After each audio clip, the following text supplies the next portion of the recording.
जय श्री कृष्ण। राधे राधे। जय हो तुलसी मैया की। आज मैं आपको कार्तिक महात्म्य अध्याय 3 की कथा के साथ साथ कार्तिक मास में सुनी जाने वाली गंगा जमुना की कहानी भी सुनाऊंगी। आइए पहले गंगा जमुना की कहानी सुनते हैं, फिर आगे का अध्याय सुनेंगे। एक गंगा थी और एक जमुना थी। दोनों बहनें साहूकार के खेत में जा रही थी।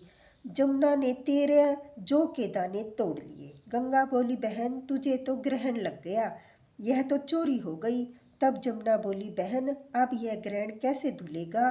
गंगा ने कहा, 12 वर्ष तक साहूकार के यहाँ नौकरी करे तब तेरा ग्रहण उतरेगा। बाद में जमुना साहूकार के यहाँ गई और बोली, मुझे नौकरी पर रख लो, मैं तुम्हारे सारे काम कर दूंगी, परंतु 4 काम नहीं करूंगी। एक तो जूठे बर्तन नहीं मांजूंगी, झाड़ू नहीं लगाऊंगी, बिस्तर नहीं बिछाऊंगी और दिया नहीं जलाऊंगी। साहूकार ने उसे रख लिया। 12 वर्ष के बाद कुंभ का मेला आया। साहूकारनी कुंभ के मेले में जाने लगी तो जमुना ने उनको एक सोने का टका देकर कहा, मेरी बहन गंगा को यह दे देना और कह देना कि तेरी बहन ने भेजा है, और वह गोरे गोरे हाथों में हरी हरी चूड़ियां पहन लेगी। साहूकारनी ने वहां जाकर गंगा जी को सोने का टका दे दिया और कहा, जमुना ने यह टका दिया है। गंगा ने हाथ पसार कर वह टका ले लिया और बोली, मेरी बहन जमुना को कहना कि 13 वर्ष पूरे हो गए हैं, इसलिए अब तू आ जा। साहूकार साहूकारनी आए तब जमुना मटके में पानी भर रही थी। वह दोनों जमुना से बोले, तेरी बहन को सोने का टका दे दिया और उसने कहा है कि अब 12 वर्ष पूरे हो गए हैं, अब तू आ जा। इतना सुनते ही जमुना जी वहां से धारा के रूप में बहने लगी। तब साहूकार साहूकारनी दोनों जमुना जी के पैरों में गिर गए और बोले, अब हमारा ग्रहण कैसे उतरेगा। आपने हमारे घर में काम किया, इसलिए हमारा ग्रहण कैसे उतरेगा। जमुना जी गंगा माता के पास गई और गंगा माता जमुना जी से बोली, तू साहूकार साहूकारनी को धैर्य बंधाकर आई है या नहीं। तब जमुना बोली, मैं तो उनको कुछ नहीं कह कर आई। गंगा जी बोली, उनके पास जा और धीरज देकर आ, नहीं तो उन्हें संतोष कैसे प्राप्त होगा। तब जमुना जी साहूकार साहूकारनी के सपने में गई और बोली, उठो, मैं जमुना हूँ, तुम ऐसे क्यों पड़े हो, उठकर कुछ खाओ पियो। तब वह बोले, हम कैसे उठे, हमें तो ग्रहण लगा है, मैंने तुम्हारे से ऊंचा नीचा सब काम करवाया।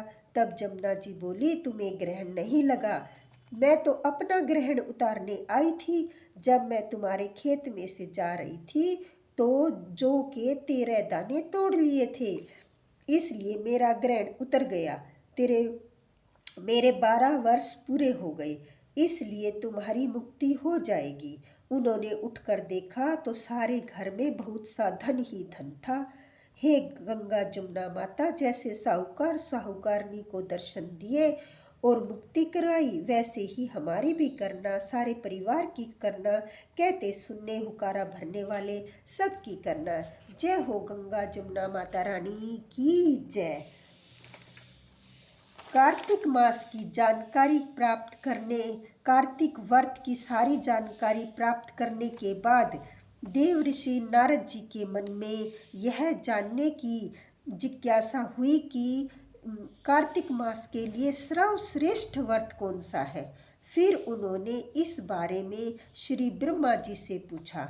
ब्रह्मा जी ने उत्तर देते हुए कहा, पुत्र, अब मैं तुम्हें उस परम गोपनीय और अटल फलदायी व्रत के बारे में बताता हूँ, जो सुख सौभाग्य और मोक्ष के साथ साथ स्त्रियों को अटल सुहाग भी देता है।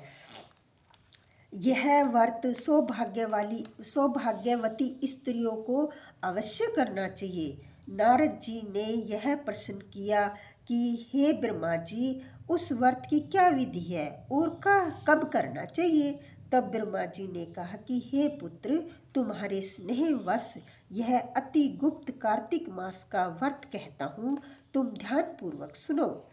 अश्विन शुक्ला पूर्णमासी को प्रातःकाल उठकर शौच आदि से निवृत्त होकर दंत मंजन आदि करके नदी, संगम, सरोवर, कुंड, कुएं या घर में स्नान करें।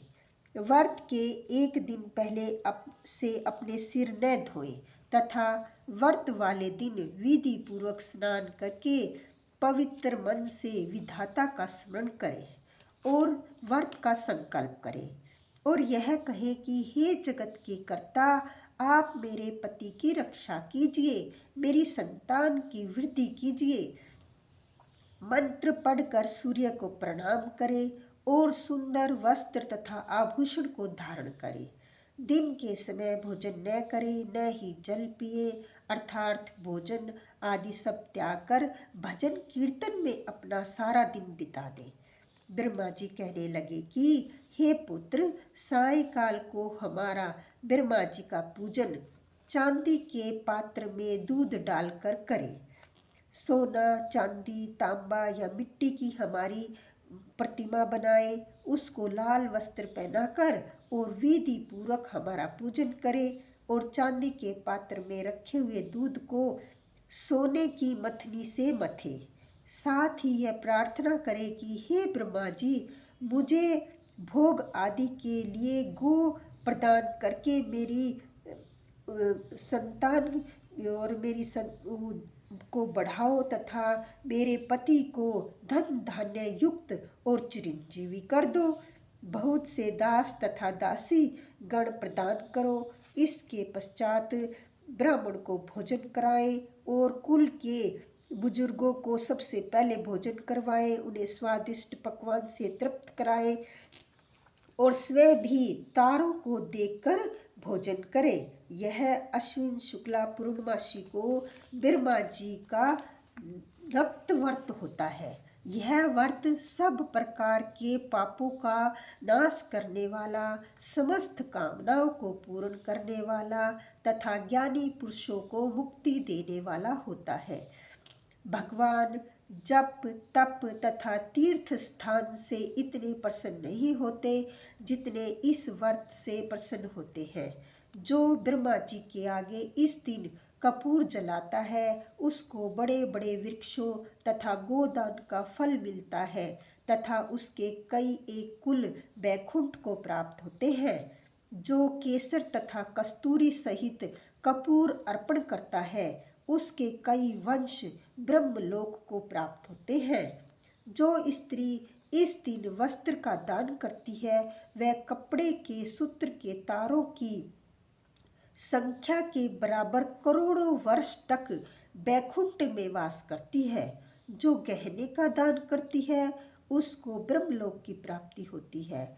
जो स्त्री हृदय से ब्रह्मा जी का रूप तथा मुख से ब्रह्मा जी का नाम लेती है, माथे पर निर्माल्य धारण करती है, वह सदैव पतिव्रता रहती है। इस प्रकार अश्विन शुक्ला पूर्णमासी को स्नान, पूजन, ब्राह्मणों को भोजन, वृद्धजनों का पूजन करती है और सायंकाल को ब्रह्मा जी का पूजन करती है और ब्रह्मा जी से प्रार्थना करती है कि हे ब्रह्मा जी, यह व्रत मैंने आपके निमित्त किया है। इसमें यदि किसी प्रकार की कोई कमी हो तो आप उसे पूरा कर लेना। जो कोई हम इस कथा को पढ़ता अथवा सुनता है, उसको अश्वमेध यज्ञ का फल प्राप्त होता है। बोलो विष्णु भगवान की जय। इसके आगे का वृतांत हम अगले अध्याय में सुनेंगे। राधे राधे। बहनों, अगर आपको वीडियो पसंद आए तो आप सभी से अनुरोध है कि कान्हा प्रेम चैनल को लाइक और सब्सक्राइब करें, ज़्यादा से ज़्यादा वीडियो को शेयर करें। राधे राधे। जय श्री कृष्ण।